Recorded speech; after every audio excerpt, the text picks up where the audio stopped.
All right. Hello, hello. I am going to, oh, Natalie's already in there. From Whitby, awesome. Hi, Tina. Okay, this is great. So I am going to, Leanne is on. Hello. I am going to assume that since you are all writing that you can see me and that you can hear me. So if you can just give me a thumbs up to that. Stephanie from Elmira, you can hear me and see me. Renee from Barrie, Patty, Utopia, best name for a city ever. Hi, Monica, Morgan, amazing. Okay, Jennifer. So we have a very full registration tonight. We have a certain capacity in the room for the amount of people that can come in, which is also why we record this as well too. Hi, Tanya from Southampton, Alicia, Roxanne in Wasaga from New Brunswick, amazing. Margaret from Virginia, USA. Virginia is my mom's name and my daughter Emerson's middle name. Okay, amazing. So we're just 7:30 on the dot right now. Hi, Cecile from Niagara. Lots of familiar names on here, which is amazing. So as you're coming on in, say hello, let us know where you're from. It's also a great way for me to make sure that everybody has audio and visual. Hey, Jody from Oakville, awesome. Good. Okay, so I'm going to give it just a couple more minutes. Hi, Saya. Hi, Emily. Hi, Elaine. For people to start to roll in. Hi, Laura. Hi, Clara. And hi, Shannon. Laura from Keswick. I'm pretty sure I know which Laura that is. Andrea. Justine. Karen. Amazing. Kelly. Max. Renee. Skylar. Awesome. Okay, so as everybody is starting to come on in, we have a jam-packed conversation tonight. When I first put this out there, which honestly was, I don't even think it was a full week ago when I said to my team, I'm going to do an AMA all about thyroid. An AMA stands for Ask Me Anything. And the reason that I decided to do this, hi Shireen, hi Lindsay, was because I've been getting an increase in questions in regards to thyroid health. Lots of questions about what type of test to be asking for, the ranges of test, different signs and symptoms, because there are many different forms of thyroiditis. It's not just people having an underactive thyroid. And so I thought, you know what, it's so much easier. Robin from North Vancouver is in the house. Heike, amazing. Jill, I thought it's so much easier when I get to do these type of things like a webinar and address all of the questions, and then we get to record it so you have this, information that stays with you forever, as opposed to individually trying to respond back to every single person that emails or sends a DM. Now, I did have a lot of people that sent in questions who are not able to be on here live tonight. And so I have a Google Doc where I put all those questions into. I am going to do my best to get through as many of those as I can tonight. And the other thing I want you to all know is that you're going to get a follow-up email with the recording, but I'm also going to, I've created a one-page document for you with the tests that I would recommend. Also reference ranges. Now, what you have to keep in mind when we're talking about reference ranges is that I don't know you personally. I am a practitioner, but I am not your practitioner. And so you have to keep in mind that when we are looking at testing, whether it's blood test, urinary testing, saliva testing, poop testing, any type of testing that's a diagnostic tool, I cannot A, diagnose you, B, I can only give you the range that is within the subclinical cortex. So what that means is that we don't actually read tests the exact way that they come back to us. Meaning, if I see somebody that has what looks to be, low iron, okay, well, that's one factor. I don't just put this woman on a low iron protocol. I have to step back and look at all of the other elements of her life. I need to have a conversation with her. I need to understand her health history. I need to know if she's on medication. I need to know what she's currently eating, taking, doing. What is her stress like? Does she have a history of any gut infection? So there is a much bigger picture behind testing. And so lots of people rush to us as a company and practitioners and say, I just want to get the testing done. My answer will always be, I'm sorry, I don't just run testing for people and do a one-off consult. Number one, it's actually irresponsible. If you aren't working with somebody who is doing an initial consult first, learning more about you, the individual, then selecting the appropriate testing, running that, and then walking you through your results, that's really where the relationship should begin. Okay, so if you take nothing else away from this tonight, I want you to understand that you need to understand your results. You need to have a paper copy of every test that is ever run on your body, because you have to start to become your own advocate and you have to be part of your own health team. You are not a patient, you are not a client, you are not a customer. You need to be an active part of your own health journey. And the only way you can do that is if you actually understand more. And that is my whole purpose in offering this free workshop tonight, is so that you can walk away understanding more. Now, within that, it doesn't mean you're going to understand everything. There are things that I'm going to talk about that might go totally over your head, which is why we record this. There might be things that trigger something that feels uncomfortable in you. For instance, if perhaps I'm talking about symptoms and test results and you hear me say certain things where you're like, I had that 10 years ago and I was told that I was fine. You're telling me 10 years ago that I had these signs and symptoms and that's the reason that I've been suffering. That can be very triggering for people. And so I just want you to take a deep breath. And I want you to know that you are here tonight for a reason. You are listening to this recording, if it's not live, for a reason. And we're just gonna, take this step by step. And that this, for a lot of you, is the beginning of where your education is starting for you. So let me just go in here into, okay, so people are already throwing questions up in there. We're not going to get to the questions just right yet. I want to do just a little bit of just kind of housekeeping. We're working with technology. There can sometimes be issues that happen. So if anything drops, if my face freezes, this stuff happens, don't panic. We'll reboot. Don't go anywhere. Like if anything ever happens in a webinar, not just mine, and something drops, give it at least 5 to 10 minutes for that person to try to pull the show back together before you just say, I guess it's not going to happen. Okay. The other thing is that I do not do PowerPoint presentations. I am not presenting to you tonight. I am going to teach you. We're going to have a conversation like you're sitting in my house. We're hanging out on the couch, which would be awesome if we could do that again sometime, and having the same kind of talk that I would have with my girlfriend or someone I really love and care about who has come to me with a bunch of signs and symptoms, and how I would talk and walk them through what I need them to do and ask for themselves when it comes to their health.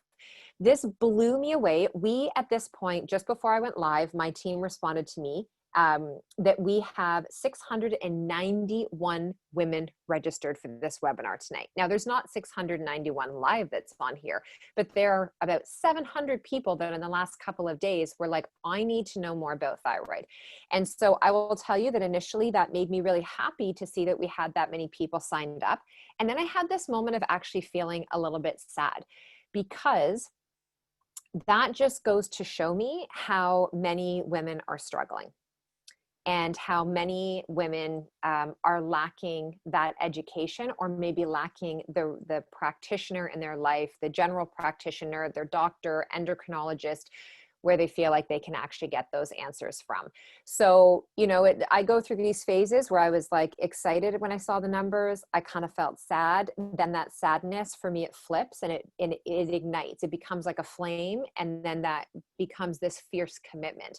So I'm really committed to teaching you a high vibe webinar tonight, and I hope you are excited for it. So what I'm going to ask you to do is to not put your questions into that little Q&A box at the bottom just yet, because first what I want to do is I actually want to teach you about what is going on in your thyroid. So I think it's really important, before we start fire away with all of these questions, that you understand what your thyroid is responsible for, I'm going to walk you through the 4 most common thyroid issues, which is an underactive thyroid, which is hypothyroidism, an overactive thyroid, which is hyperthyroidism.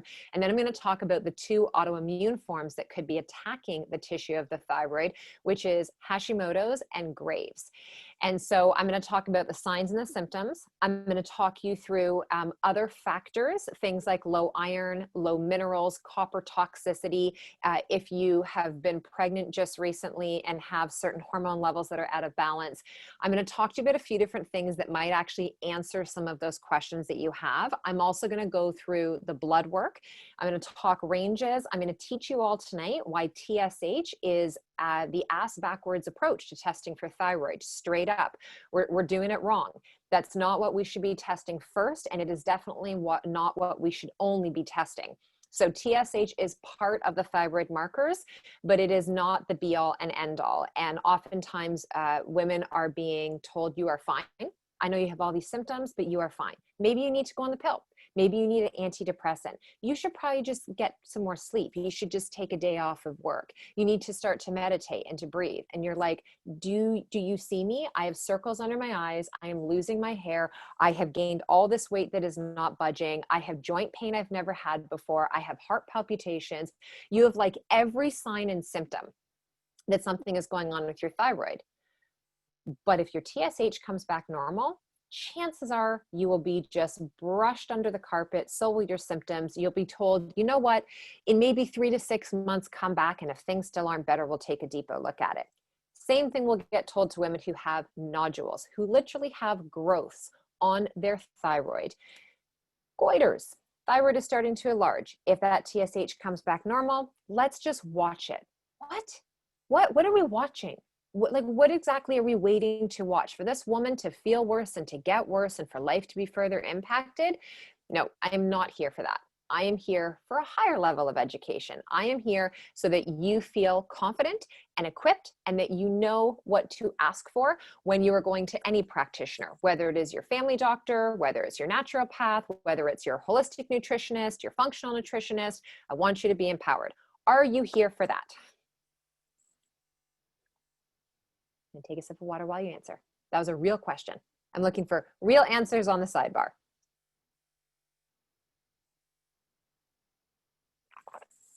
Yes. Okay. Yes. All right. No one has said no, so I feel like we can go ahead with the information. Okay, so I will definitely create this space and time for us to go through the questions. But right now, I want you to just sit back. If you want to take notes, you can. But remember, this is all recorded.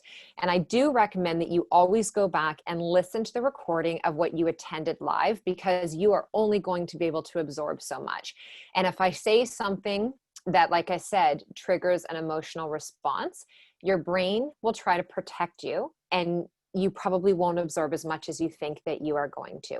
So sit back and let's do this together, okay? All right, so first thing is understanding exactly what that beautiful thyroid of yours is responsible for and where it is. So your thyroid is right here, okay? Right here. It is oftentimes referred to as the canary in the coal mine because it will take on whatever it is that is going on in our life. So we get taught about organs in terms of like the biological things that it does. So your thyroid, it is an internal thermostat. It is responsible for helping your metabolism, for your heart rate, for your energy, for your brain function and cognition, for your weight in terms of weight loss, weight maintenance, or weight gain. It is responsible and part of the system that is keeping healthy hair, healthy nails, healthy skin. It is also playing a huge role in your digestive system and your bowels, which is why for many women who have an underactive thyroid, they're going to be constipated. Okay. For many women who have an overactive thyroid, they're going to have runnier, more muckier bowel movements and more diarrhea. So we're going to talk about why that happens and what specific hormones in regards to your thyroid are impacting that. But understand this, if you have inflammation in your thyroid, you have inflammation in your gut. They're not separate. They're not compartmentalized. Every type of imbalance that is happening in our body has a very deep connection to what is going on within our gut. So this is your digestive system, your microbiome, your intestinal system. It is the whole shebang, okay?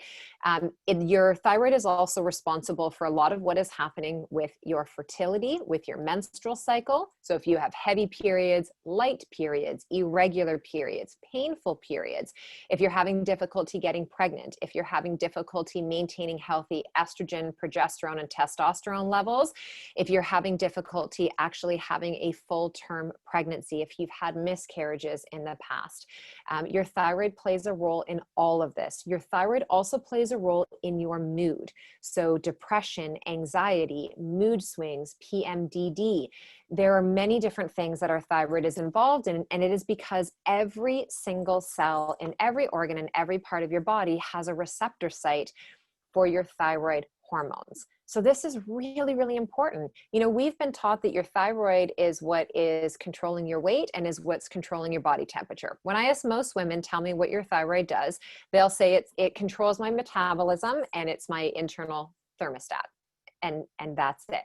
And it's so not true. It is involved in so much. And the thyroid does not work by itself. Your thyroid is completely dependent upon the health of your adrenals. It is also completely dependent on the health of your brain, on your hypothalamus and your pituitary. So when women are talking about having adrenal fatigue, it's not necessarily that the adrenals themselves have gone kaput. It's that the brain, your mind, your body is taking on a load of stress, whether it is from the outside world, the environment, food sensitivities, chemicals, imbalances, inflammation, infection, whatever it may be. And it is signaling to the other glands of the body, the adrenals, the thyroid, and the ovaries, this is not a safe environment. We need to start to either slow things down, we need to amp things up, or if you have different symptoms that you've been ignoring for a while, or maybe you haven't been ignoring them, but the people you've gone to help for have been ignoring them, this is now when our immune system can kick into high gear and where we can start to create an autoimmune response. And that's what will lead to things like Hashimoto'S and to Graves. Okay, so first things first is understanding what this gland is actually responsible for. The next thing is understanding how these signs and symptoms are broken down. So the most common of all of the thyroid issues that could be happening with a woman is definitely an underactive thyroid, hypothyroidism, okay? Now, I can tell you because I read labs every single day in practice, like every single day. I am reading blood work, I am reading Dutch hormone testing, I am reading poop testing, organic acid testing. Those are the most common ones that I am reading, sometimes salivary testing. I literally am not lying to you when I tell you that probably 8 or 9 out of every 10 blood tests that I read for a woman who has been told that everything is fine, that we will find that in fact in her thyroid levels, in her hematology, in her hemoglobin, in her ferritin, her B12, her vitamin D, her minerals, her glucose, her high sensitivity C-reactive protein, her hormone levels, that things are in fact very much not fine. And most women, they're fine enough, meaning that your ranges, they're like right within that allopathic cusp where the lab says, if you're between here and here, you are totally fine. And what I look for as a functional practitioner is we're trying to identify the suboptimal ranges. Because when you can start to notice that things are starting to go down a little bit or starting to crank up a little bit too much, this is now where you can start to ask this woman, tell me more about your symptoms. You're exhausted and can't get up in the morning. You're losing hair. You're starting to put weight on, yet you haven't changed anything about your lifestyle. You're finding you're a little bit more snappy than usual. Oh, your cycle has shifted. Interesting. You're getting hives all the time. And now we can start to cross correlate back to what's happening in this blood work versus, you know what? That range is between 1 and 2 and you're at 0.99 or you're at 1.01 or you're at 2, you're totally fine. For me, if I see a woman who's at 2 for her TSH or 2.1 or a woman who's right at the 1 cusp, I'm going to dig deeper and ask her more questions. I want to understand understand more about her symptoms, because this to me is suboptimal. This to me warrants maybe looking into some of her other values, and maybe we've caught something that is in the process of happening, as opposed to waiting for her to plummet to a point where now we're talking about lifelong medication, where we're talking about her quality of living has diminished, where we're talking about, just it stemming into her relationships, into her job, like all of the areas of her life. That is my role as a practitioner. What I'm trying to seek is the preventative way so that a woman never has to get to that point. No, none of you have to mute yourselves. You are all totally good. This is set up in a way where you are all actually muted. I can't hear a thing. I also can't see you. So unlike if you joined me on Sunday where you had to wear pants, doesn't matter what you're wearing right now. I can't see any of you. This one is set up as a webinar, not as the meeting. So you're totally safe. Sonia, if your thyroid has been removed, it's different. If your thyroid has been removed, you are going to be on lifelong medication because you can't live without your thyroid. That's how important of a gland this is in your body. Okay. All right. So let me come back into explaining to you some of these different attributes. Now, with the underactive thyroid, some of your bigger things here. Now think about this. Underactive means slowed down. It means that your gland is no longer doing a fantastic job at producing your two key thyroid hormones, which are free T4 and free T3. Now, your thyroid is producing mainly free T4. It has to then shuttle that hormone down to your liver, and your gut is involved in this as well too, but your liver is doing most of it, to convert that T4 into T3, which is your active thyroid hormone. T3 is like the Beyonce inside of your body. It is the star, okay? It is what raises your vibration. It's what gives you that pep in your step. It's what gives you your mojo. And free T3 is the active thyroid hormone that every single one of those cells I was talking to you about is like, gimme, gimme, gimme. It's like, where is my T3? This is the elixir of my mojo. If your body is having a difficult time and your body has started to slow that production down, everything that is dependent on that is going to slow down. Your ability to lose weight is going to slow down. Your body temperature will slow down. Your hair growth will slow down. And when it comes to hair loss, when I was talking to you about that HPA axis that you have, that hypothalamus pituitary adrenal connection, your hair follicles have their own independent HPA system, which means if you are going through a very stressful time in life, if you have a lot of health issues that are happening right now, your body actually will pick up on that, and those follicles in your hair will communicate with your system and say, you need this energy and these resources for things more important than your hair right now, because hair is not a necessity. And when that happens, you will lose handfuls of hair, okay? There can also be other hormonal reasons, active adrenals, too much cortisol, too much DHEA being dumped in, also going to contribute to that hair loss. The other thing is your cycle regularity will slow down. So maybe that means that you now get your period more often. Maybe it means that your period is shorter. In some women who also maybe have some excess estrogen issues along with their thyroid, they will have more clots. They will have more painful, heavier periods. And so it all depends on the woman. When you hear things like a thyroid problem can cause fertility or menstrual problems, the problems themselves will be very much dependent and specific to that individual woman's body, okay? I could have the exact same thyroid results as Lindsay, who's on here tonight, but Lindsay and I do not live the same life. So the way that our same thyroid results are going to show up or express themselves in our bodies could be totally different, because Lindsay and I are not the same person. So that's also really important to understand when we're talking about ranges. Now, the other thing an underactive thyroid is going to impact, you will become constipated, because free T3 is what is supporting your bowel motility. So if you are bunged up, if you need to have a coffee in the morning to have a bowel movement, you need to do those types of things to stimulate things, that's probably a pretty good indication that something is going on in your endocrine system within that thyroid system. Brain fog. You're lacking that same mental clarity and focus that you used to have. Like you're there, but you're not there. Like you just feel like you're in a haze. Your resiliency is lower. Things that didn't used to set you off piss you off mega now. You have very little patience. You're slow to recover. Your workouts don't feel the same, and your immune system is not as jazzed up as it used to be. Okay. So those are some of the very classic hypothyroid symptoms. Does that resonate with anybody on here tonight? I'm going to take another sip of water. Been talking a lot lately. Let me know in the chat bar.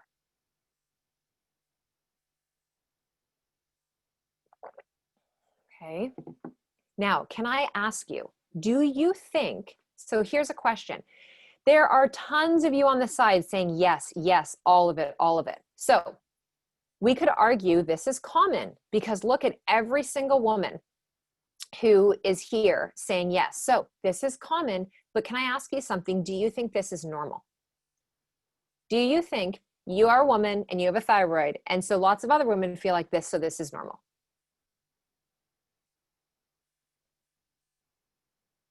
So here's your next level lesson tonight. Here we have just created social proof. Something is very common, not normal.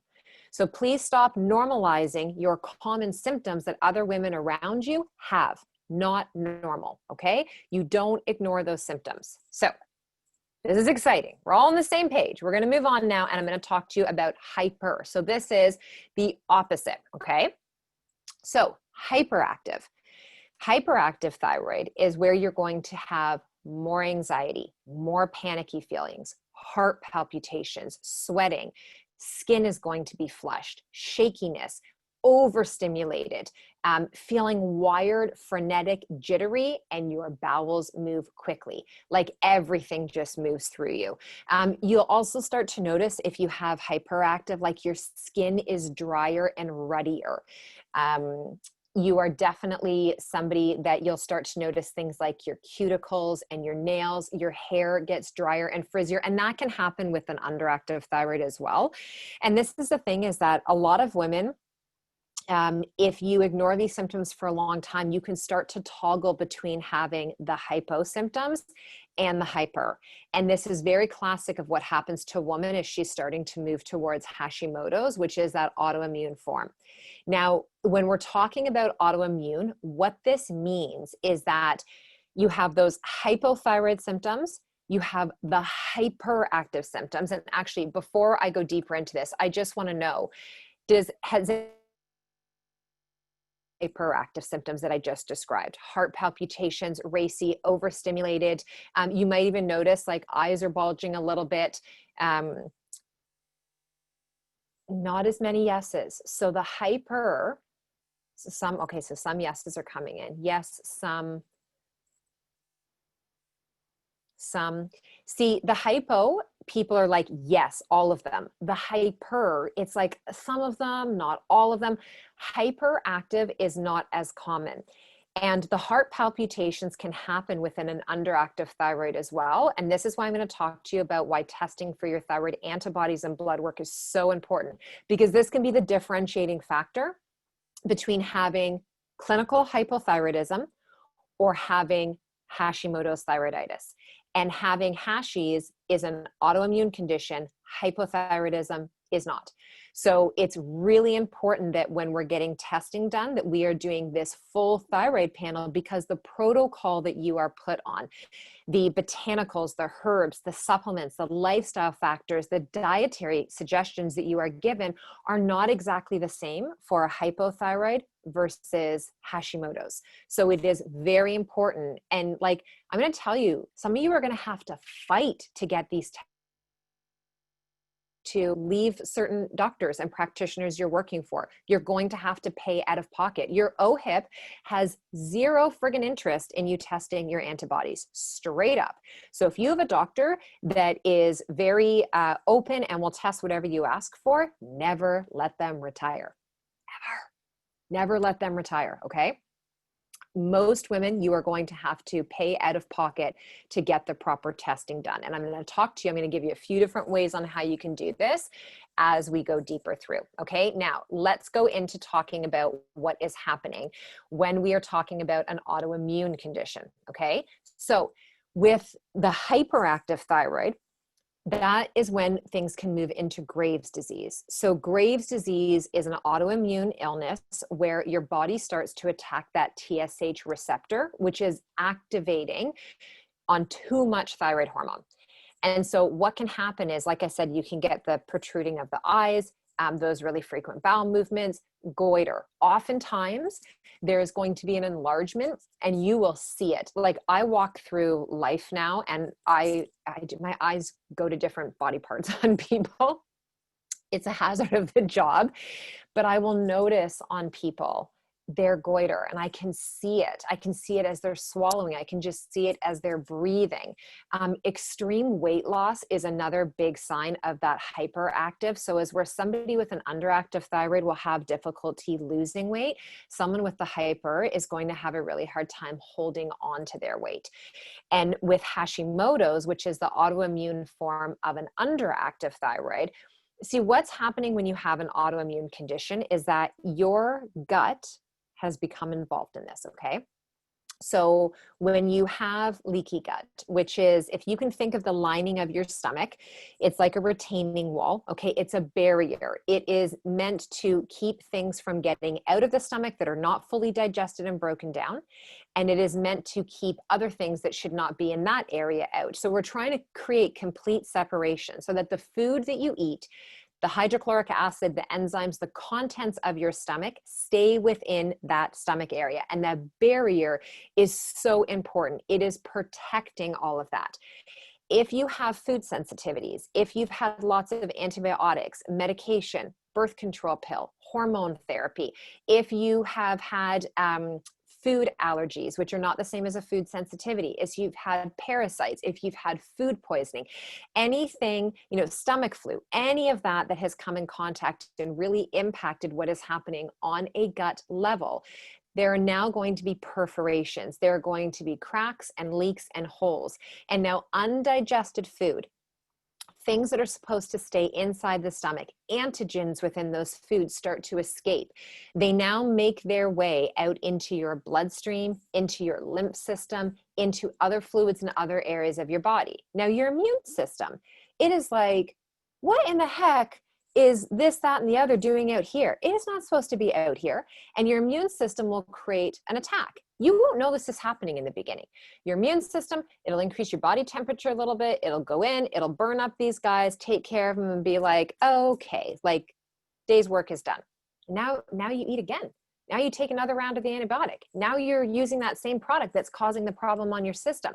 Now you go and have that, scoop of ice cream, which every time you eat the ice cream, you're like, oh, I'm going to pay for this. You are literally paying for it in a way you can't see in the beginning. That diarrhea that you get the one time after you have the ice cream, perforation in the gut. It literally is an injury to the lining of your stomach. And when I described to you and said, when you have thyroid issues and the gut, these aren't compartmentalized, you can't separate them. They're not compartmentalized, but we need to compartmentalize what's in the gut.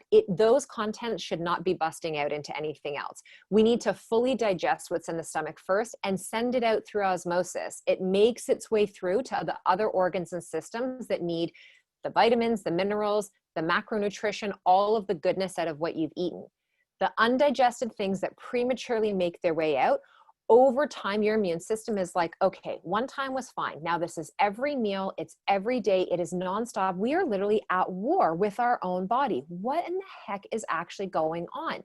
And now you notice this because you're bloated all the time. You're gassy. You're in pain.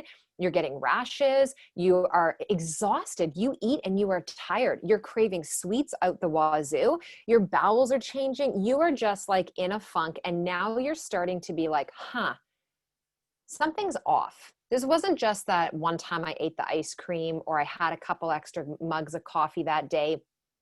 This is my normal. Now, every single time I eat and every day I move through life, this is how I'm feeling. And what's happening behind the scenes is that little by little, your immune system is starting to get weaker and more reactive. Your immune system is not meant to be waging a war 24/7. It is meant to show up on the job, do its big ass work that it needs to do, and then to retract and pull out so it gets to fully recover. This is how we maintain resiliency. You show up and you work, you leave work, and you rest and recover. Think of you. How many of you are overworked, overspent, exhausted, DONE, done? That's what happens inside your body. Now, the problem when it comes to your thyroid gland is that as your immune system gets more taxed and it gets weaker, it starts to become tired and it becomes confused. And now where it goes in and it goes to try to launch an attack against the gluten, okay? It's like, oh my God, okay, that looks like gluten, but then that tissue right there, it also looks very similar to gluten, and I'm not sure which one I'm supposed, I'm gonna go after it all. And there are certain foods, gluten being the number one when it comes to your thyroid, that create like a cell mimicry. And those cells are so similar to the cells in the thyroid. When you have Hashimoto's, your body now produces antibodies that specifically shoot, aim, and fire at your thyroid tissue. So now the thyroid tissue starts to become damaged. So this is a big deal. This is not something that you can just pop, a B vitamin for and take some magnesium before you go to bed and be kind of gluten-free and think that you're going to get better. It's really serious, and you need to take it seriously if you've ever been told that you have Hashimoto's. Now, those of you who have been told that you have an underactive thyroid, if you were never done the entire blood panel, which we're going to go through soon, I'm going to suggest, because you're not going to do this for me, you're going to do this for you, that you go back and request a full panel. Because if you've been on Synthroid, levothyroxine, for years, and you don't really feel like you've gotten any better, and every time you go back to your endocrinologist or to your doctor, all they look at is your TSH, they might measure your free T4, that's not a full panel. And the problem is that Synthroid is only free T4. I'm going to give you a little quiz right now to make sure you're paying attention.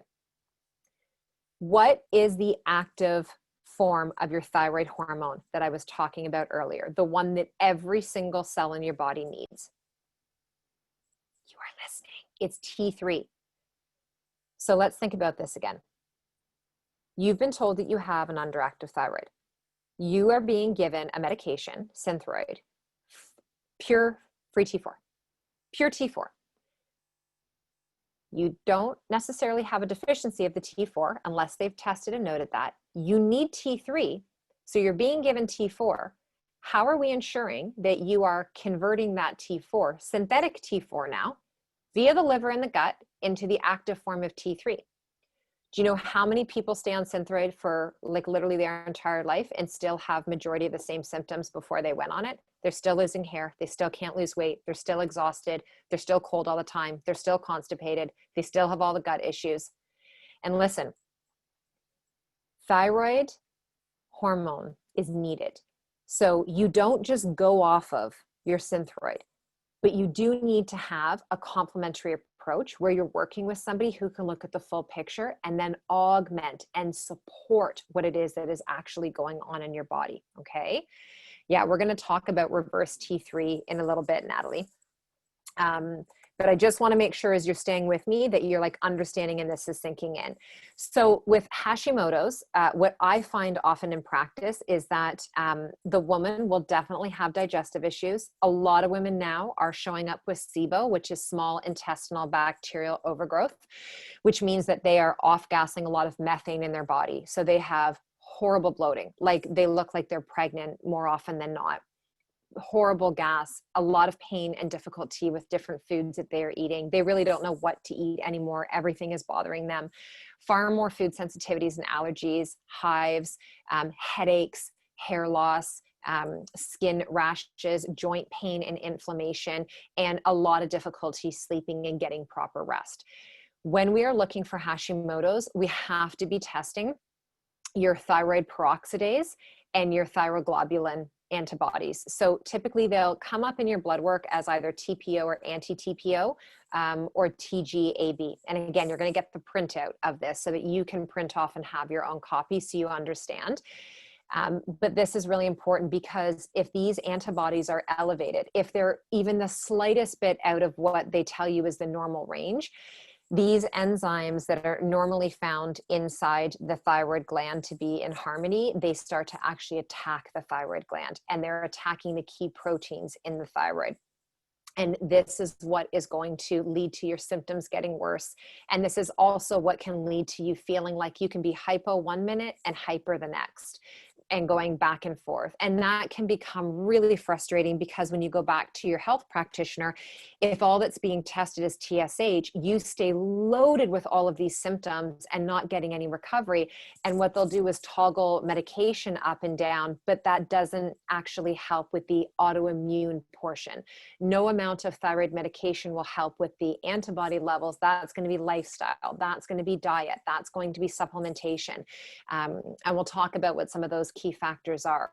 So I also get the questions a lot from women who suspect that they have Hashimoto's, but their antibodies aren't showing up.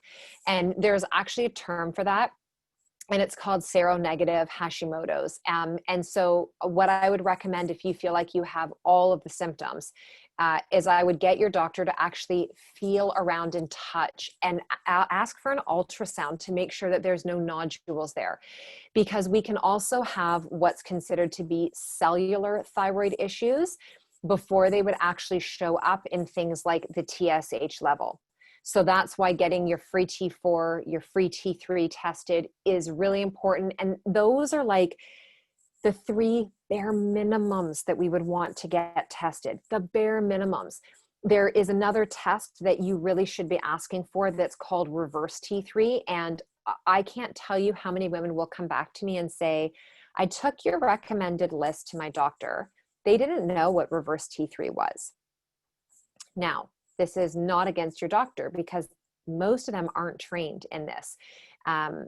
They're general practitioner. They're not an endocrinologist. They're not a specialist. But I will tell you that reverse T3 is very important, because it's a marker of inflammation. If your reverse T3 levels are elevated, in my practice, I don't want to see them any higher than 20. And even when they're around 18, I have my spidey senses up, and I'm going to start to educate this woman on some of the things she needs to do. Because if reverse T3 gets too high, I describe this the same way every time. Reverse T3 is a linebacker, okay? Imagine being on that football field. It is a linebacker, and its main job is to fully prevent T3 from getting anywhere through and scoring. Remember, T3 wants to get to your cells. It wants to deposit all of its golden Beyonce high vibe goodness so that your body can feel amazing. Reverse T3 is like, ain't happening. And it literally, it's like it puts up a shield in front of your cells that blocks T3 from getting in there. So you could have these healthy levels of free T3 in your blood work, but you have all these symptoms like something is going on in your thyroid. If we see that your reverse T3 is elevated in your testing, now we know, okay, we need to point the needle towards lowering your inflammation. We need to look at where that inflammation could be coming from that's triggering the thyroid to create that reaction in your body. We need to look at, what are your products that you're using? What's happening in your environment? What is your stress level like, and what's going on with your gut? And we need to work it from that level first. What's your adrenal stress? If you've never watched my adrenal masterclass, it's free. You can go onto my website, jenpike.com. You can download it. I also have worksheets that go along with it. You can't fully understand what's happening with your thyroid if you don't understand what's going on with your adrenals, okay? So postpartum, this is another one, ladies, and I had so many questions that came in from those of you who have recently given birth and you had your thyroid health in check. You also, some of you had Hashimoto's that you had in remission. You were fine during your pregnancy, you gave birth, and once your 4th trimester, which is that 3 months after your baby has been born, was over, you feel like all your symptoms came back. Pregnancy is a really strong precursor to developing thyroid issues. So it can be, for the woman who was like subclinical, she had some of the symptoms, a little bit of imbalances going on, nothing big enough that warranted requesting that full panel or talking about any lifestyle changes. She was just kind of on the brink. She was fine, but had some symptoms. Pregnancy, delivery, lack of sleep, massive change in your hormones, increase in prolactin for producing breast milk, all of that literally is like the rug is pulled out from underneath you. And now you take what was a vulnerability, and the vulnerability now manifests into the actual symptoms and the issues going on. So this is really important to know. The other thing is that during pregnancy, your pituitary gland is changing, right? So you're also not ovulating at that period of time. Your ovaries aren't releasing an egg. There are many things that are happening. And so the difference in the protocol for a woman who has just had a baby is if you're breastfeeding and nursing, there's certain things that we can't actually put you on because what you take in, your baby is going to take in. So it is going to be food, lifestyle, certain botanicals. We have to be careful with herbs and how they interact with your body. And when we get to that, lifestyle piece, we're going to talk a little bit more about some of those specifics. So what if T3 is good, but C-reactive protein is high? Yeah, so C-reactive protein, this is a great question, Renee. On your blood work, you will see something that says HS, high sensitivity, CRP, C-reactive protein. And this is a biomarker in your blood for inflammation. Now, some doctors don't like running this test because they'll say, well, it doesn't tell us where the inflammation is, so why even bother testing? That's what your job as the practitioner is. It's to investigate. So if we see that there's inflammatory markers, we ask deeper questions, we run more tests. So the reason I run a Dutch test, and Erin asks here, how do you test for your adrenals? I would not tell you to go to your doctor to test for your cortisol because it's going to be a random test that they're going to do either at a random time or first thing in the morning. And we can't understand your cortisol picture by testing one time in a day. We need to test over a 24-hour period, because that is going to teach us and show us what your diurnal pattern is. So when I run a Dutch test, it's a P test. It's a dried urinary test that you run at home. And you take it at specific times, either within your cycle, if you still have a cycle. If you don't have a cycle, we can take it at any time. You take it at certain times of the day. There's a certain way in how you do it. And your doctor, Emily, will never know what a Dutch test is because doctors are not trained. A Dutch test is a functional test. You have to go to a naturopath, a functional medicine practitioner, or a functional nutritionist. Your doctor will not know what a Dutch test is, okay? At all. They can't order them. They don't know how to interpret them. So don't even waste your breath. You have to go to somebody functional, okay? OHIP will not cover this. You have to pay out of pocket. It is not a spit test. There is salivary testing that you can do. And saliva testing, if you had gone back like 4 or 5 years ago, Rocky Mountain Analysis in North America was the biggest company that was running this. Still very good, but the cortisol testing doesn't show us your metabolites. Dried urinary testing shows us all the hormones you're producing, how you break them down. Are you breaking them down? Do you methylate them? Do you neutralize them? Do you kick them out? It shows us the 24-hour pattern of your adrenals. How much cortisol are you producing? How much of that stays active? How much of it do you deactivate? It gives us the full shebang. So for me, the baseline of what I want when I'm working with a woman is her full blood labs, and we write it all out for you and what to go and ask for. And if your doctor says no, it's why I have a naturopath on my team so that we can help you to circumvent. Now, if you're out of province, your naturopath has to be in your province. If you are in the States, this is a little bit different. We can go online and order your blood work. So it all depends on where you live. But the blood work and the Dutch, and then for me, I pull them up side by side along with everything this woman has told me about her health history, what has been going on. And this is how you create a fully formed picture. You can't just grab things in snapshots. Now, if I have someone who comes to me and we run these different tests and she also has horrible digestive issues, she does not poop, she is in chronic discomfort with her gut, and this has been her lineage for a long time, I will also run a GI map test that I will ship to her. She will poop in a container. She will scoop her poop. She will put her poop in a vial, shake it up. We wrap up that human specimen and send it back to the lab. So we've been trained, especially in Canada. I don't know in the US so much, but especially in Canada, we have been trained. OHIP has your back. OHIP will test everything that you need. It's all complete. You don't need to pay for anything out of pocket. We've also been trained that your insurance company will cover what OHIP does. I am going to tell you, there are some companies that will cover these things, majority don't. You're going to have to cover it. You're going to have to pay out of pocket. If you're really struggling, you're going to have someone that you can hire and pay out of pocket for it. You can't be waiting for your insurance company to do this or for the government to do this for you. They're not interested. Okay, so you have to really get that. so many functional tests done and still no answers. Well, that's horrible. That's horrible. I don't know what your history is, but there should be answers from that. So I don't know if what you're saying is you just don't know where your inflammation is in your CRP, but I'm also going to tell you, Natalie, that inflammation can also be mental emotional, and we can't see mental emotional in a lab, right? The needle can't point to that. So there's also the energy work that we have to do. There's the physiological work, that physical work we have to do in our body. And then there is the mental emotional. And just how I said, like, nothing in your body is compartmentalized. Every system is working with one another. Your spirit, your soul, your mind, your mental health, all of that is all intact with this as well too. That energetic body, ladies, the things that you're holding on to that you don't say. I mean, thyroid, if you look it up psychospiritually, thyroid is a block in the throat. What are you not communicating? What are you suppressing? Where are you not living your truth? Where are you not reclaiming your voice?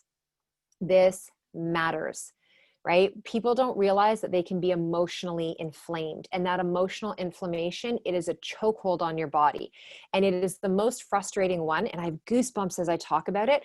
It's the most frustrating one because you can't see it. You can't measure it.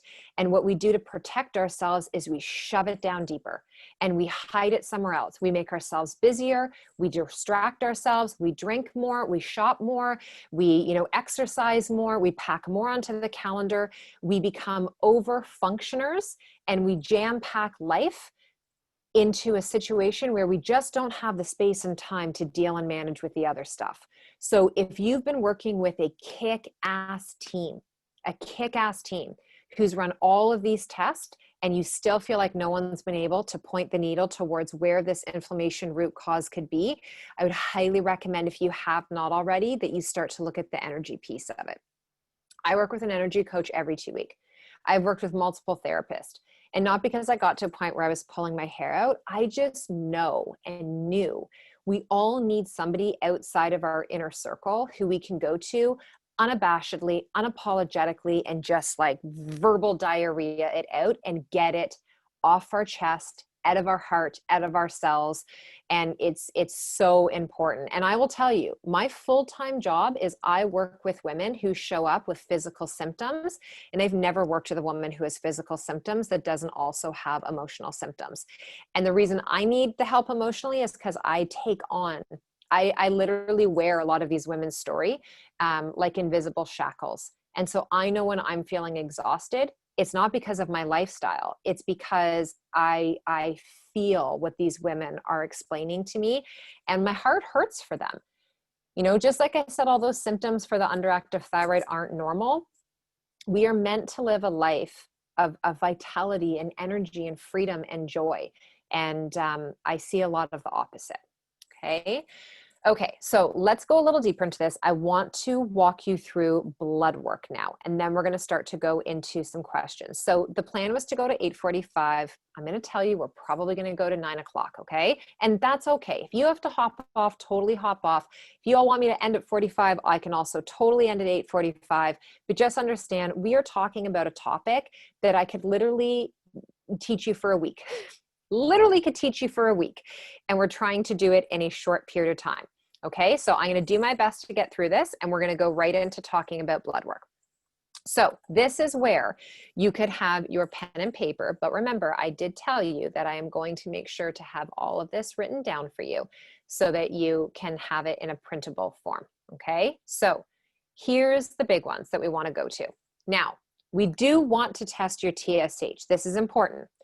But your TSH does not come from your thyroid. It comes from your brain. It comes from a gland called your pituitary. This is also where the whole process of ovulation begins and the talk to our adrenals and to our ovaries.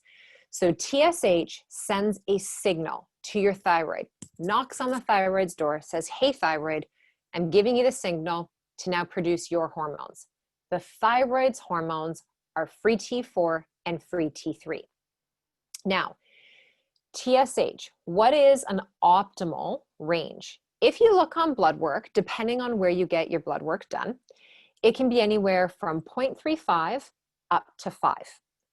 Now, Suboptimal, like I said to you, I look for ranges between 1 and 2. That's really where I like a woman's body to be.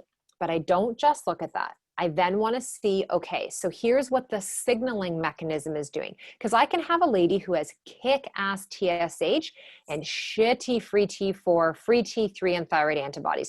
You can have thyroid antibodies and not have an elevated TSH. Okay, so it's important to understand that.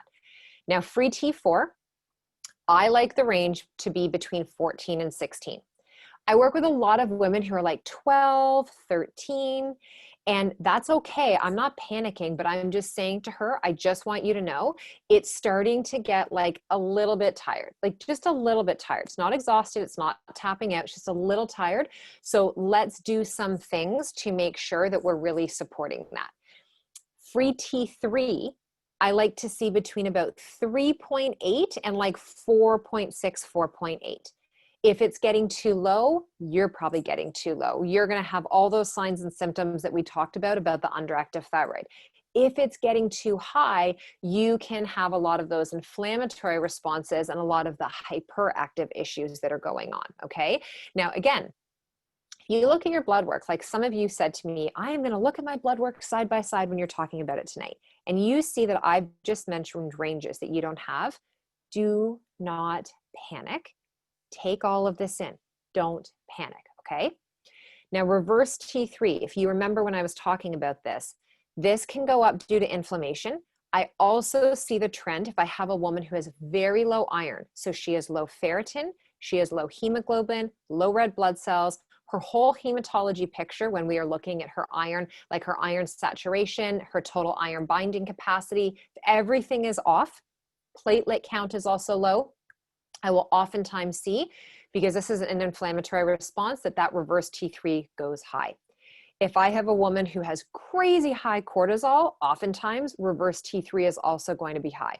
Why do all of these things happen together? Inflammation, okay? And your body will create inflammation. It's not doing it to piss you off.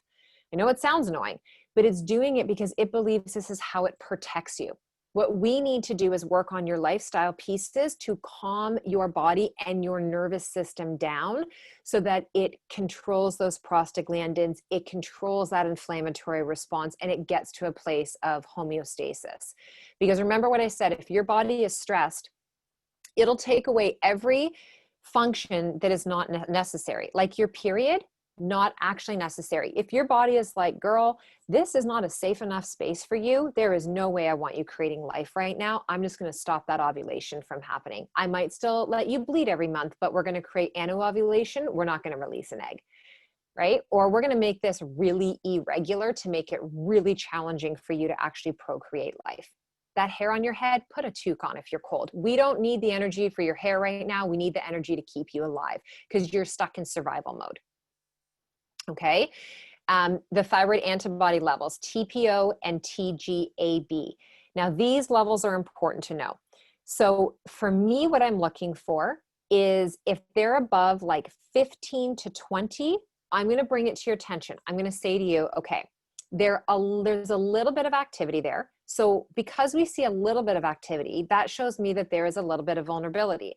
Why don't we adopt a nutritional plan and some lifestyle things for the next like 3 to 4 months where we're going to remove gluten, we're going to remove cross-reactive gluten ingredients like corn, we're going to really look at the grains you're taking in, and we're going to pull dairy out.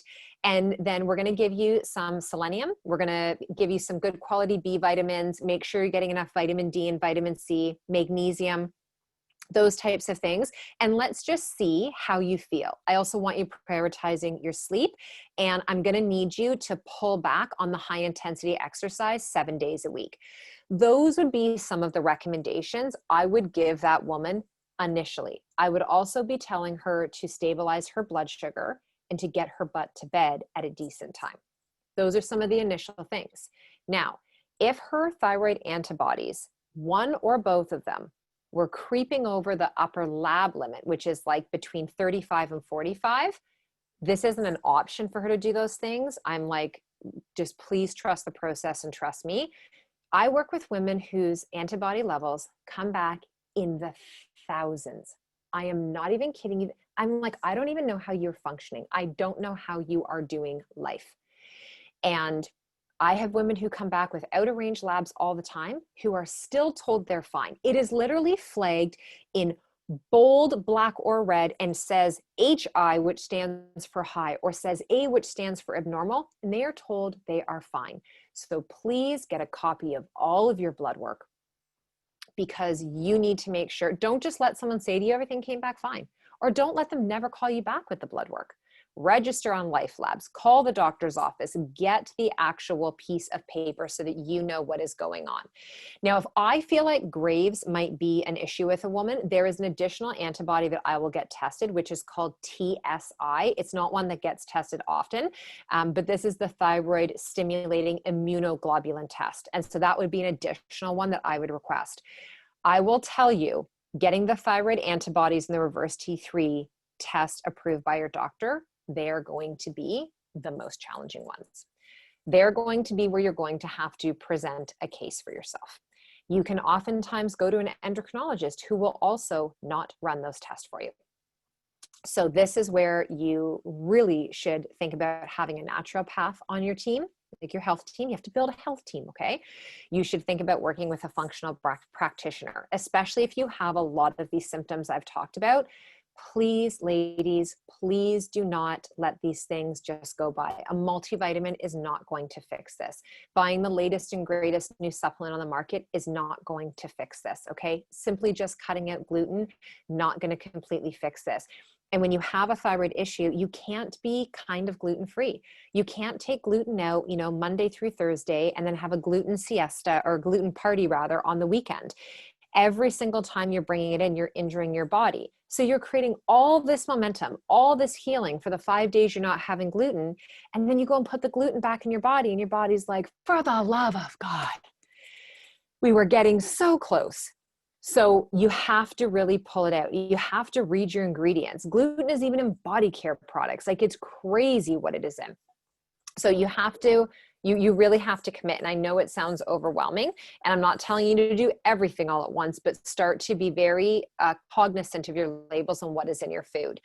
Now, the other labs that I really need women to get tested when we're looking at this full thyroid health and picture, your B12, very important. I like to see B12 sitting at around the 4 to 550 range, like 400 to 550.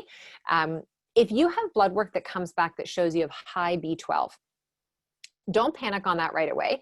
Number one, it might be the quality that you're taking. You need to take a methyl form, okay? Need to have the methyl form of B vitamins. AOR is my favorite brand for that. I also really love Natural Factors, their sublingual B12, but I really like a complete B, so that we're getting the B12, B1, B6. These are really, really critical, and they're also going to help with your body's ability to properly break down and detoxify excess estrogen. So I want to see your B12. I want to see your vitamin D. Vitamin D levels for me, I love a woman to be, no lower than about 110. In around that range. When you have really low vitamin D levels, I will almost always see a triage where there's low iron, low D, and low vitamin B12. And that is going to exacerbate your symptoms. It is going to make you feel more tired. It will increase the hair loss. It will add to more of the hormonal issues that you have going on. And getting the full iron panel is really important, because low iron can mimic thyroid symptoms. So you might be convinced you have thyroid issues, but if you have low iron, you can have almost every single one of those underactive thyroid symptoms that I talked about. So making sure that you are getting a full iron panel done as well is also very important. And then I do like to see that C-reactive protein that we talked about. I like to see minerals. So if you can get your magnesium tested, if we can get zinc tested, and copper, high copper and low zinc can also correlate with having issues when it comes to the thyroid. And high copper can come from different things, like, again, our body care products. It can come from having been on the birth control pill for long periods of time. It can come from certain foods that you're taking in. So, lots of chocolate, cacao, right? Cacao is a beautiful food, but not for a woman who has excess copper in her body. So getting these appropriate tests done can be really powerful, especially if you feel like you've had every test under the sun done and you're still not getting the answers. There could be this tiny missing puzzle piece. And, like I said, I'm doing this every day in practice. And sometimes it's like months after working with a woman and we get to a certain place and she's doing good and doing good. And then all of a sudden something shifts and changes. And it's like, okay, now we got to peel back that top layer again and dig deeper. What else is showing up? Why is it showing up? What else are we missing?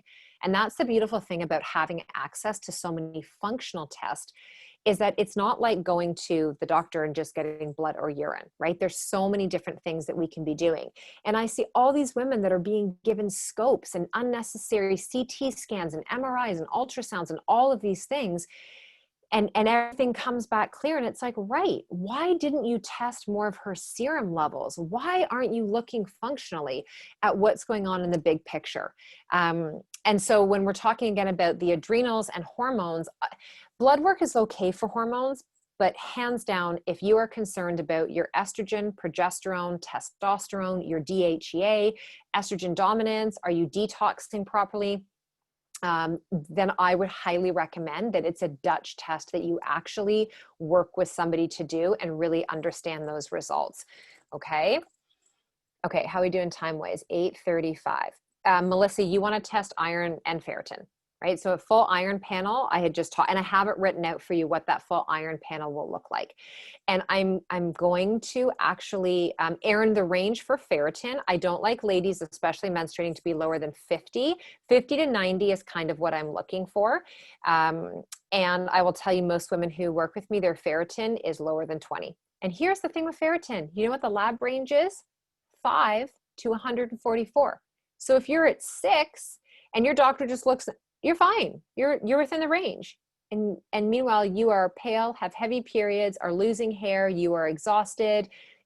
It's crazy town. Lab range is ridiculous. Yes, it is. And this is, listen to me, this is not a slam on doctors, okay? They're trained in lab ranges, not suboptimal. Okay. We need to have our doctors. We need them. And you have to remember, your doctor is a conduit. They are also a connection to getting in contact with other specialists. So it's not slamming your doctor, or it is knowing how to approach the conversation and going in prepared and knowing what to ask. And you'll have some doctors, they will be pissed off when you come in knowing your information and having this list. Some doctors will not like that. They will take that as an offense. And so just know that, okay, it's not about you at all.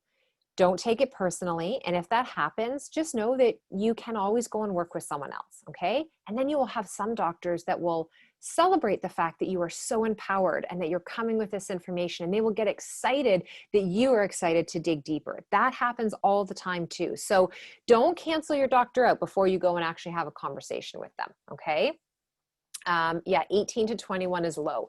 So liquid iron might not be strong enough. You might need Ferromax, Ferrozorb, a hemi iron. There's different forms of iron, and you want to make sure that it's not going to be hard on the gut. It's not going to cause constipation. So it's that absorption piece as well too. And this is also where, if you've been doing that for a long time, it might be time to actually test your poop, to do a GI map test. Are there parasites, right? Parasites and pathogens, we all have them. Like, we're all a walking virus. We truly are, okay? Like 10% of you is human DNA. The rest is made up of bacteria, viruses. You're a walking mothership for a whole ecosystem. And so they need fuel, and they love what's inside of red blood cells. They love oxygen-rich hemoglobin. It's what helps to keep them stoked. They also love sugar. They love starches. They love a damp environment. Okay, so things to think about. Let me get into what some of the pre-submitted questions were, and then we will go from there, and then I can pop back into this sidebar. Oh, your endocrinologist had no concerns about your test showing antibodies. I don't even know what to say about that. There should be some concern. There should be deeper looking into that. So Andrea, I hope that you are working with a naturopath now, or you're working with a functional medicine practitioner, or you're thinking about something like the Hormone Project, so my team and I can help you. Because I'm telling you, we work with women all the time. This is what I do. You want your sales pitch tonight? Apply for the Hormone Project. Like, this is what we live and breathe in my practice and in my business, is helping women identify the sub, optimal subclinical issues that are going on, and we connect you if it's anything outside of our scope of practice. So I am not a doctor. I do not know every single thing under the sun, but I can tell you I know a whole lot to get you farther than A to B. We can move you much further down that alphabet of feeling well and having greater energy and clarity. And I work with women every single day where we are literally putting Hashimoto's into remission. If you've never listened to the episode on my podcast with my sister, I mean, that whole journey, I couldn't help her for years because she wouldn't let me. And it got to the point where she was in the hospital multiple times, and Hashimoto's was just riddling her body, and she was being told she was fine. They were just, moving her thyroid medication up, moving it down. Oh, well, you have another UTI. Let's put you on another antibiotic, until it perforated her gut. And my sister is in complete remission with her Hashimoto's. And so it's a really empowering story if you're feeling scared and frustrated and alone. And I don't remember exactly what number episode that it is. I will just make a note here to include the episode for you in our follow-up email with the recording.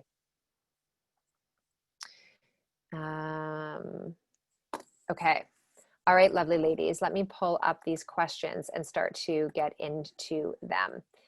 Okay, and as I'm doing that, can I just ask you all, you are all still here. Are we good? Are we on a page? Are you learning? Have you learned multiple things since you hopped on here tonight? Or has it confirmed what you thought and made you want to stand up taller and go deeper? Okay, good. Good. Amazing. Okay. And you know what? Sometimes we come onto these things not to learn it for ourselves. Sometimes you're here because you're learning something you don't even know you need yet. And it could be for your daughter. It could be for your sister. It could be for your mom. It could be for your coworker. It could be for the you that is going to show up in about 1 or 2 years. I could be talking about symptoms where you're like, I don't have any of this. And then something happens and you're like, oh my God.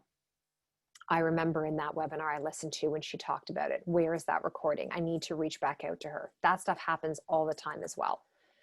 Okay, so let me pull up here and look at these questions. Okay, so I put a disclaimer in this that says, I understand you cannot diagnose me or treat me specifically inside of this masterclass since you don't know any of my case history, but I do have a generic question about thyroid health that I would love for you to address. And I say, okay, but we all are in agreement. As I'm giving you my answers on this, I am not your practitioner and I don't know you. So please do not take this as the gospel, okay? Take this as your research and development. Question is, I'm now on thyroid pills and I'm 58 years old. I had chemotherapy and radiation at 44 for breast cancer, and likely it may have impacted it. Is there a way I can heal my thyroid without medication? I'm tired and I have low energy all the time. Thank you, Dawn. Okay, so thank you for submitting your question. This is definitely a case where I would need to know more. And I would definitely want to be looking at blood work. It doesn't say in here why you were put on thyroid medication. What can happen oftentimes post chemo and radiation is that the thyroid gland definitely can take a hit and it can start to slow some things down. I don't want to say to you that you can come off thyroid medication, but I can definitely tell you that there are many other things that we could do to support your body, Dawn, to increase that energy and to help you to actually not feel so tired all of the time. There are different things. This is where complementary medicine comes in. So a lot of women still need to stay on their Synthroid. We can't take that medication away from you. Some are able to switch to naturally desiccated, some that is not a good fit for. So what we would do is look at your whole thyroid profile and be, okay, what are the minerals, the vitamins, the micronutrition, the mitochondrial support that we need to give Dawn's body to help to increase her energy? What are you eating and putting into your body? What are your sleep habits like? So there's so many lifestyle things that I can guarantee you 100% that we could help you with that will then help you have more energy and not feel tired all the time.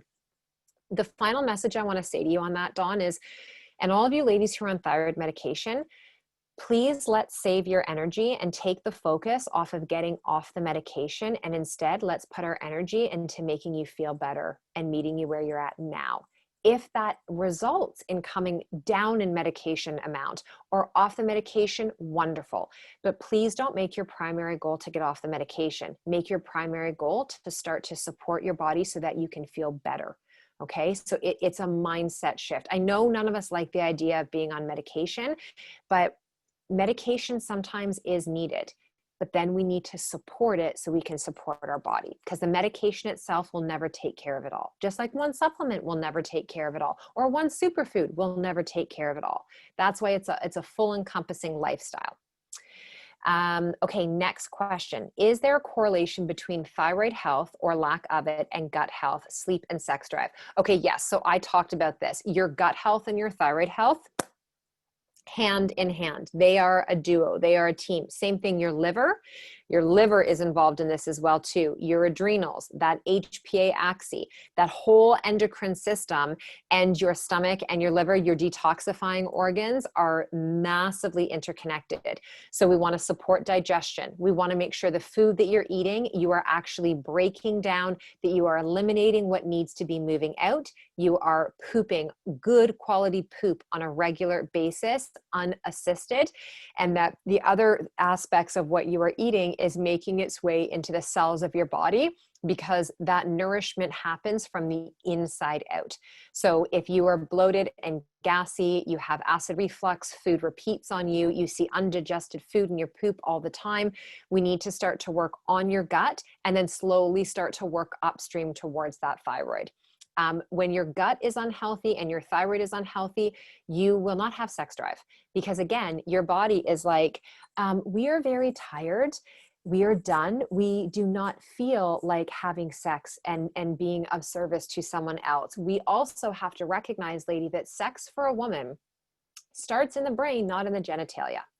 So, yes, we understand that an orgasm will happen intravaginally and through stimulation of the clitoris, but not until this is stimulated up here. And if you are so friggin' tapped out and exhausted, this does not connect with down below. Also, if you have dryness and you don't know how to lubricate properly, oftentimes adding in a really good quality lubrication that is like food grade, right? So think jojoba oil, sea buckthorn, coconut oil, if you can do that, those types of things. But you have to create that connection. And if you are tapped out emotionally and energetically, it's the last thing that your body thinks about. Although I'll tell you that it is part of healing your thyroid is having more intimacy and having more orgasms actually do help your thyroid and your adrenal hormones overall. So don't shoot the messenger, and maybe don't tell your spouse just yet until you're prepared for that, but I'm just letting you know. How do you know if you have an imbalance with your thyroid, and are there natural actions?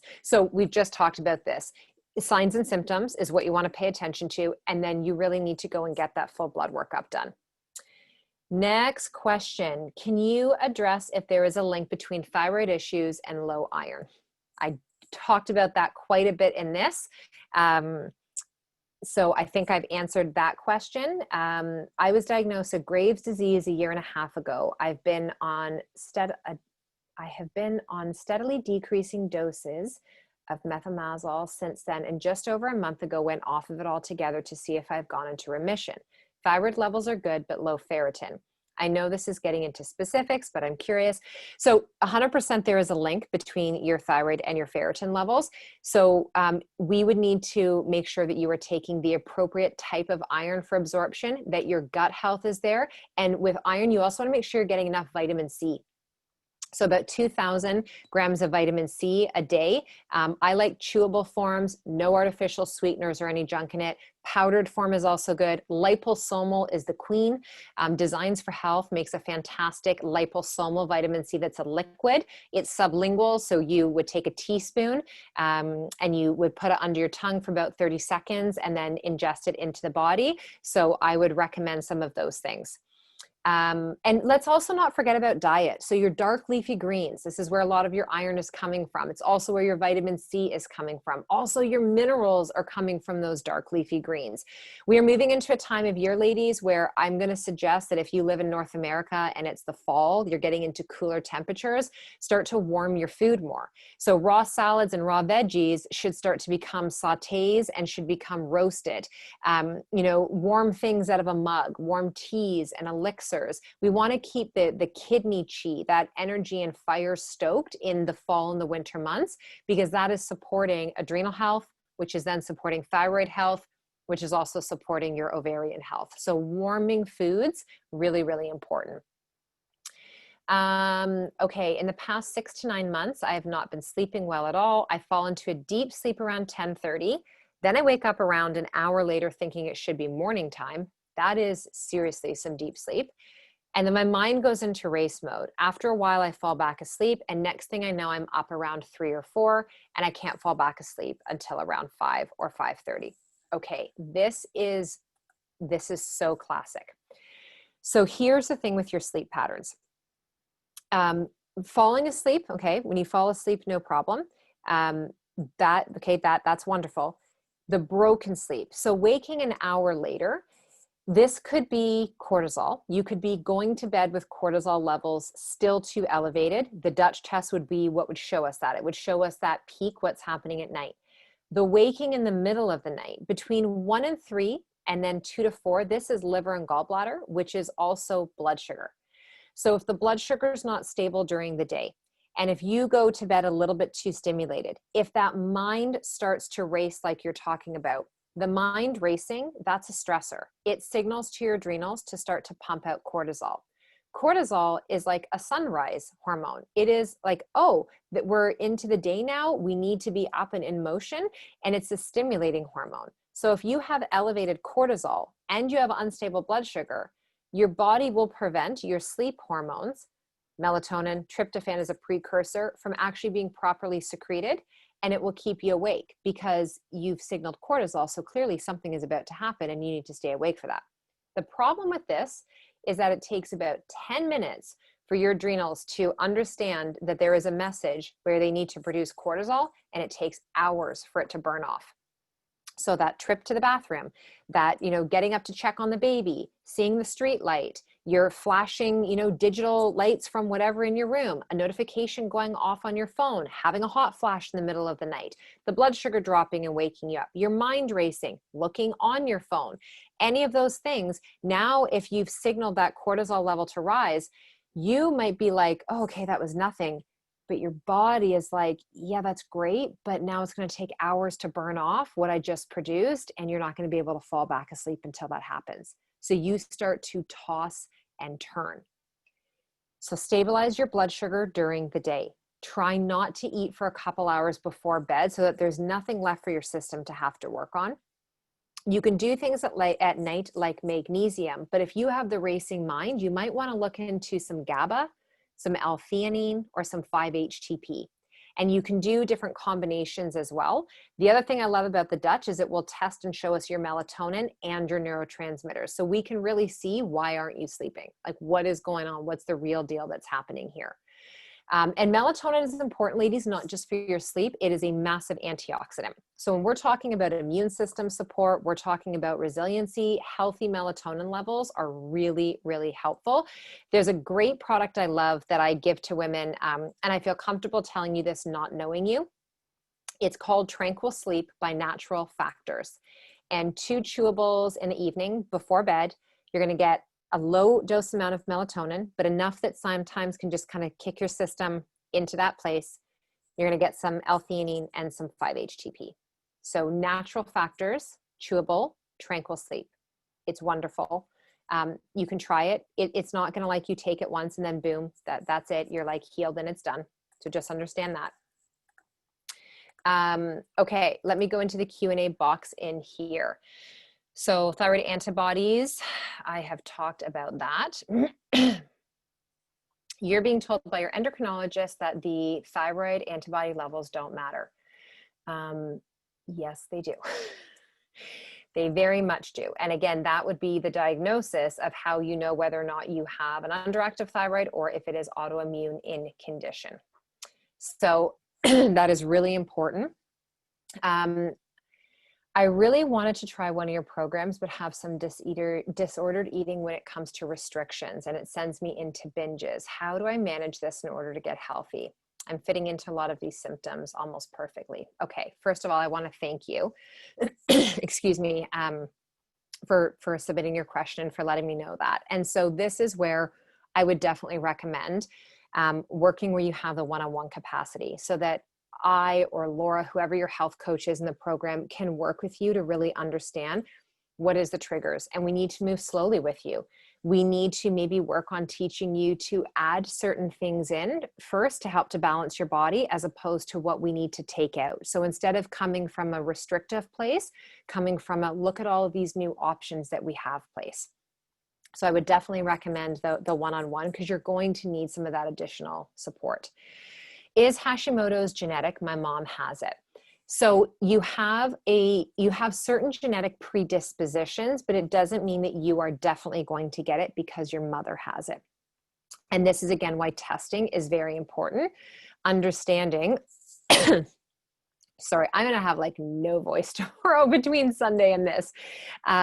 It's really understanding what your levels are, Jennifer, so that we can then say, okay, yes, maybe we see some vulnerabilities. So these are the lifestyle things that we want to put into place, but your genetics do not determine your destiny. It just lets you know what you need to be more aware of. Okay. So there's diabetes that runs in my family. I'm really cognizant of my blood sugar. I'm really cognizant of managing my weight and my movement. It doesn't mean that I'm going to get diabetes because it runs in my family. Okay. What about when your tests indicate elevated thyroid antibodies, but not within range for Hashimoto's? Well, here's the thing. What's the range? Because for me, anything that's in that suboptimal, I'm going to look at that as I'm going to put this woman on about a 3-month Hashimoto's protocol. It's not going to bring any harm. It's going to be more of like a paleo approach to how you're eating. That'll remove a lot of the triggers. It's going to be upping your game supplementation wise, making sure we're supporting your mitochondria, your adrenals, your gut, and your thyroid. And it's going to be looking what you're doing lifestyle wise with your exercise. When you have problems with your endocrine system, your period, your adrenals, your thyroid, you cannot be doing high intensity all the time. This is why I created Synced. Synced is my movement series that is focused on a woman's body. And it is not just about getting your period on track and tracking your period, it's your entire endocrine system. Most women are doing one of two things: not exercising at all, or literally killing themselves with too much cardio, double sessions, high intensity all the time, and there's no happy medium. And so that program is there for that. So it's like, if you aren't, if you don't feel like you're ready for something like the Hormone Project, but you need mentorship, you need support, you need a community, you need education, you need to have framework. Like we release meal plans inside of Synced. We just released a gorgeous new fall meal plan that is also cyclically based for women who have a period and women who are menopausal and postmenopausal. So that might be the place that you move yourself into. And the range for vitamin D, I like to see it sitting in around that 110 plus, right? So 110 to no higher than about 140, 150 is really where I like to see it. Tammy, you were diagnosed with hypothyroidism, prescribed Cytomel and DHEA, told your body is always in fight or flight. So prescription of hormones, we do have to be careful with them. Sometimes they work in our favor. DHEA is a hormone that our adrenals should be producing naturally. So I am curious to know what type of adrenal testing that was done in order to warrant giving you DHEA. Also, I'm wondering if you were in the US versus Canada, because DHEA is not oftentimes a hormone that is prescribed in Canada. Any way of reversing menopause?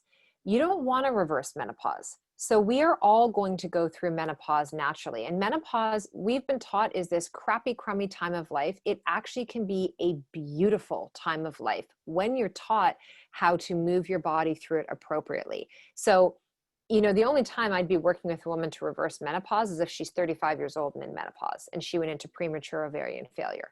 But that's a big question, and I would totally need to know more about that. Where did I learn to read testing? Oh, years, Skylar, years. I have been doing this for over 20 years now. I have taken additional courses and classes. I have worked side by side with medical directors of labs, with functional medicine doctors. I literally was like a bull in a china shop when I was getting frustrated working with clients, and I knew there was something else going on. And this is like, going back 13, 15 years ago, and I didn't understand a lot of what their results were, but I knew something was inside of them that I had to unlock. And so I just kept educating myself, and I up-leveled. I just got out of school again last year. I went back to school at 40. That was my birthday present to myself. Back to school at 40 to become a functional medicine diagnostic nutritionist. running all the tests, doing, and so it's like, I'm always learning, because every new woman that comes into my practice comes with a new story, and I need to be able to have a larger scope of what I can offer her. Okay. Just stopped taking the pill and started the Sync program 3 weeks ago. When would be a good idea to do the Dutch? Wait at least 3 months. Wait 3 months, Jennifer, because you need to actually be able to track your menstrual cycle, and you can't just take the Dutch any day of the week when you have a period. We need to be measuring it optimally. And so that is also something, like, you can upgrade inside of Synced, and you can book a consult with Dr. Laura Anderson, our ND, and you can be ordering the Dutch test with us, and we can walk you through the entire process of how to do that. I have 3 small nodules on my thyroid. With getting help and getting my thyroid healthy again, will those go away? There's a lot you can do to shrink thyroid nodules. There is so much, Tina, that you can do lifestyle-wise. There's also great essential oils, like roller balm recipes you can make for yourself. I'm actually going to include a recipe that I use in my, this isn't it, this is just one of my roller bottles, a recipe that I use with women in my practice. And whether you do doTERRA or Young Living, those are the 2 companies I'd recommend. I wouldn't recommend just going in buying any old essential oil, but you make a roller balm recipe and you'll rub it 3 to 4 times a day on the thyroid. And then there's different supplements and lifestyle. So 100% getting your overall health in check will help those thyroid nodules. You're studying holistic nutrition. Amazing. You won't learn about the blood work becoming an RHN, but that is the groundwork for then what you can do moving forward. Does the Dutch test for thyroid markers? No. The only way we test for thyroid is blood. That is the serum choice that is used. For adrenals, we look at urine or saliva. And then for hormones, you can test in blood serum, but it doesn't give the full snapshot. So again, urine is typically your best way to be testing for that. Wondering about whether gluten is an issue if you have a hypothyroid rather than Hashimoto's. So my honest question, any thyroid inflammation, I would remove the gluten 100%, straight up. Honest question. And I don't make money off telling people to not eat gluten. Okay. I'm just telling you because I see it in labs and I see it in women's symptoms, what changes when they remove it. But I will also tell you there is a ton of crappy gluten-free products on the market. So don't swap out no gluten for potato starch and sugar and processed junk. Read your labels and make sure that you are actually eating real whole food. Can a ketogenic diet be beneficial for hypothyroidism? Not always, because if that woman has issues going on with her adrenals and we take all of her carbohydrates out, not going to be good. So it might give a temporary relief if we're dealing with insulin resistance and she also has glucose issues and a lot of inflammation. We may get a temporary dropping of the shoulders and the body might be able to take a breather, but to heal thyroid, we need to make sure that some carbohydrates are still coming in, which is why paleo tends to be a better approach. And some people might do what's called the AIP. It's the Autoimmune Paleo Protocol for Hashimoto's. It's very strict, but it can be very beneficial and done for a minimum of 3 months. So these protocols, like when you're going on healing protocols, they're not necessarily for life. Something like gluten, like you have to remember, we're not saying no to gluten because it doesn't fit into our macros. It's too high in calories. We're saying no to gluten because the gliadin, the actual protein antigen in it, is literally like a knife that's coming in our body and nicking and injuring our system. That's why we say no to it. It's not because of like the caloric impact. Okay. You are welcome, Giovanna. I'm going to wrap this up within the next 5 minutes, ladies. I went on an AIP diet for Hashimoto's before I was pregnant. It worked well, but the restrictions triggered my disordered eating. The diet also did not help the weight. Then I got pregnant and put on 80 pounds and most of it is not budging. Okay, so this is a consultation. This is a big one because I would need to know more in terms of what was going on prior to putting on that much weight in pregnancy. I'd be looking at what is happening with your pancreas and your insulin as well, and inflammation overall. So that is something, and I'm not sure of your name because it says anonymous, but I would definitely recommend that you work with somebody one-on-one who can really look at this through a fine lens. When should postpartum symptoms subside?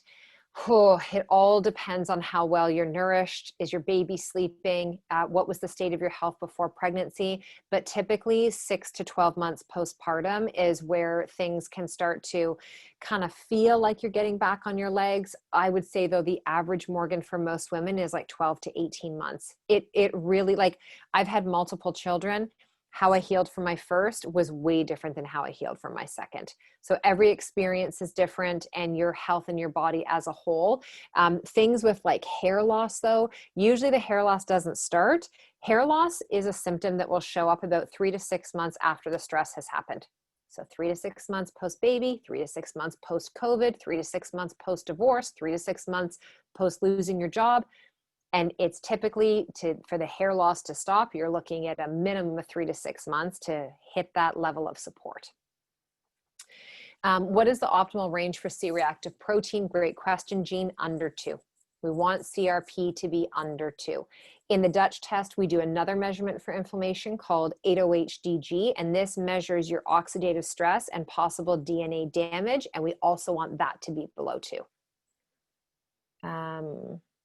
The Dutch, yes, Renee, that Dutch is what we use for cortisol. That is that test for it. Okay. When should I get my thyroid levels retested postpartum? I'm 3 months postpartum. So I would go in about another month, Katie. I would go around the 4-month mark. That is going to be the end of your 4th trimester, and let's just see where things are at. It's great and because I know you and you've done previous testing, you have all these benchmarks. Let's go and get it done again and see where you're at. That can also help. And I would recommend that you book a follow-up when you get that testing done with me. So then we know what are the next steps to get you to that next level of vitality and feeling well. I had a hysterectomy, but still have my ovaries. Just purchased synced. How do I figure out my cycle? You would follow the lunar cycle. Okay. So that's what I would recommend for that. Now, what you might find in doing that is that typically it takes about 3 to 4 months to create that internal rhythm. So Steph, I would follow the moon and let that one be your guiding force for that. Would I have a goiter removed? Oh, I can't even actually legally say that in a general setting like this. It is different for every woman. And that is something, again, where I would be working with a specialist, and I would be working to shrink first, figure out what the root source issue of that was, and then go from there. Does having an autoimmune, specifically Hashimoto's illness, make someone immune compromised? It does, but not because of the Hashimoto's. It does because you have leaky gut. Your gut is compromised. Your thyroid is compromised as a result of your immune system being overreactive because of what started in the gut. So you are more immune compromised because your gut, which is your microbiome, and your immune system lives in your gut, is compromised. I hope that makes sense, Laura. Okay. Oh my gosh. I've gotten through all those questions that were inside of the Q&A little box. That is good. And then I'm just looking over here. Every time I try to eat healthy and take out bad carbs, I end up in the evening dizzy. My face gets hot and red. The other day, I'm assuming I'm not having stable blood sugar. Yeah, that's a pretty solid indication. Yeah, for sure. You are welcome. Okay, ladies, it is 9:06. I feel like this was a win. I feel like this was a success. Great conversations, great questions. So here's what I'm going to say to you. Number one, give us about 48 hours to send the recording to you, as well as the blood work. And I will also include the episodes. And someone reminded me, I have my girlfriend, Samantha Gladish, who has Hashimoto's as well, that was a guest on my podcast talking about it, and my sister's episode.